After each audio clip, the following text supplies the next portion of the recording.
अस्सलाम वालेकुम। अबरार रशीद आपकी खिदमत में हाजिर है और मेरी आपसे रिक्वेस्ट है कि अगर अभी तक आपने मेरे चैनल को सब्सक्राइब नहीं किया तो इसे सब्सक्राइब कर लें। आज आपको एक दिलचस्प वाक़या सुनाता हूं कि किस तरह कुछ अफराद कितनी ज़्यादा रकम भर के दुबई पहुंचे।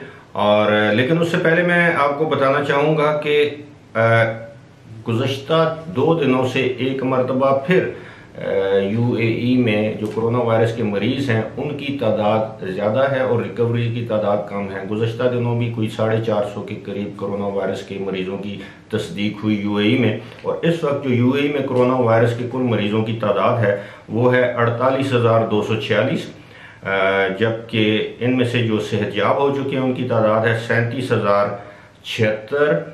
जबकि गुज़श्ता रोज़ भी एक मौत वाक़या हुई और अब तक यूएई में कोरोना वायरस से होने वाली अमवात की कुल तादाद हो गई है 314।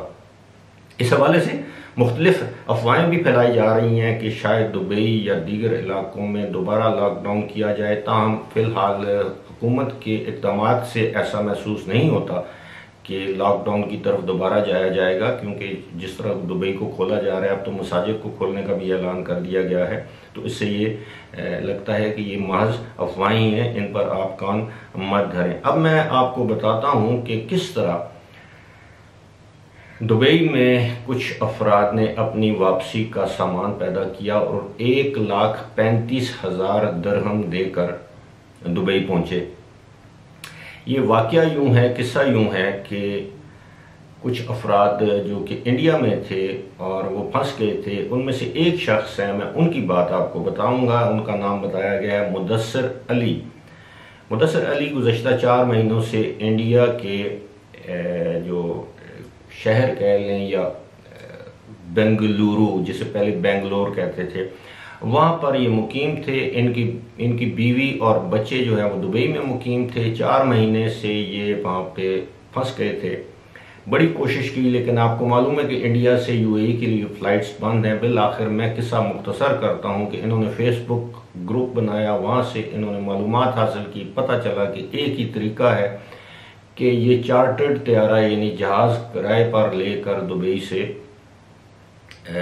इंडिया से दुबई जा सकते हैं। इसके लिए एक कंपनी से रब्ता किया उन्होंने। कंपनी ने बताया कि 1,35,000 दिरहम किराया लगेगा उनका मुंबई से दुबई तक, लेकिन इसके लिए इस जहाज़ में सिर्फ 13 मुसाफिर बैठ सकते हैं।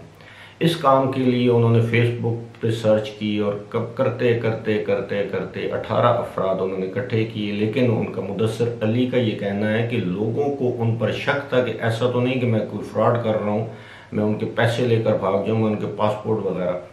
इस कंपनी ने शर्त ये आयद की कि आपका वैलिड पासपोर्ट हो, आपका रेजिडेंट कार्ड हो यानी एमराती जो इसे कार्ड कहते हैं, एमरेट आईडी वो हो, उसके अलावा आपके पास अप्रूवल हो, जो भी कंडीशंस थी वो आप पूरी करें। उसके बाद आप प्लेन चार्टर कर सकते हैं। करते करते इन्होंने 13 अफराद ये इकट्ठे हुए, जिस पर तकरीबन 10,300 कुछ रुपये फी कस लागत आई। और मुदस्सिर अली ने बिल आखिर क्या किया, 13 अफराद को इकट्ठे किए। 13 के 13 अजनबी थे। ये 13 अफराद मुंबई में इकट्ठे हुए। ये बेंगलुरु से मुंबई आए, बाकी अफराद दीगर शहरों से मुंबई आए।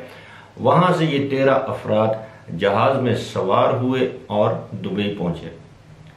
अब आप देखें कि मुदस्सिर अली का ये कहना है कि उनकी बीवी और बच्ची, ख़ास तौर पर वो जो रोज़ाना अपनी बच्ची की वीडियो देखते थे और बच्ची जब ये कहती थी कि पापा आप कब वापस आएंगे, तो कहते थे कि उनके दिल पर एक किस्म की छुरी चलती थी, यानी वो बहुत उदास हो जाते थे।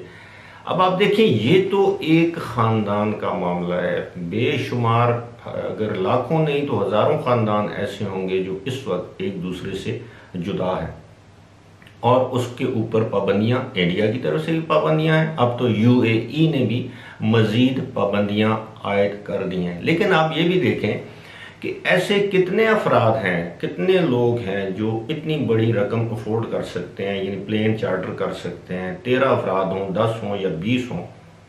हमारे लोग तो 2,000 दिरहम भी अदा नहीं कर सकते एक तरफा किराया। लेकिन शायद ये मुदस्सिर अली साहब इतनी बड़ी रकम को अफोर्ड कर सकते थे, इसलिए उन्होंने इतनी बड़ी रकम अदा कर भी दी और अपने 12 मजीद साथी भी ढूंढ लिए जो उनके साथ बिल आखिर दुबई जाने को तैयार भी हो गए। अब सूरत हाल ये है कि जब से यूएई ने पाकिस्तान से फ़्लाइट्स की बंदिश का ऐलान किया है, आप यकीन करें कि मुझे सैकड़ों की तादाद में मैसेजेस आते हैं और लोग अपनी परेशानियां जाहिर करते हैं कि उनके कारोबार मुतासर हो रहे हैं, उनके बच्चे या बीवी यूएई में अकेले हैं, या उनकी नौकरी अब ख़तरे में है क्योंकि उनको अगर 1 महीने की छुट्टी दी गई थी तो वो अब 4 महीने गुजर गए हैं। अब सूरत हाल ये है कि जब तक हुकूमत पाकिस्तान यूएई की हुकूमत की वो शराइत पूरी नहीं करती जिन शराइत की बिना पर यूएई ने पाकिस्तान से परवाज़ों पर पाबंदी आयद की है, उस वक्त तक हालात तो बेहतर नहीं हो सकते। और शराइत क्या हैं? शराइत ये हैं कि पाकिस्तान में एक क्रेडिबल लैब, एक काबिल भरोसा लेबॉर्ट्री कायम की जाए जहां से कोरोना वायरस का टेस्ट हो और टेस्ट जब नेगेटिव आए तो लोग जहाज़ में सवार होकर वहां जाएं।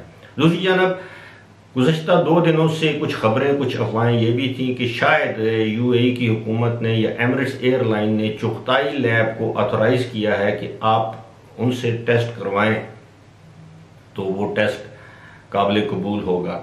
इस हवाले से भी कुछ खबरें ये आ रही हैं कि ये माज अफवाह है और चुगताई लैब या उनके कारिंदों ने अपनी दुकान चमकाने के लिए इस तरह की खबरों को हवा दी है, जबकि ऐसी कोई खबर फ़िलहाल सामने नहीं आई, ना ही इस खबर में कोई सदाकत है। फ़िलहाल इसी के साथ मुझे दीजिए इजाज़त। खुदा हाफ़िज़।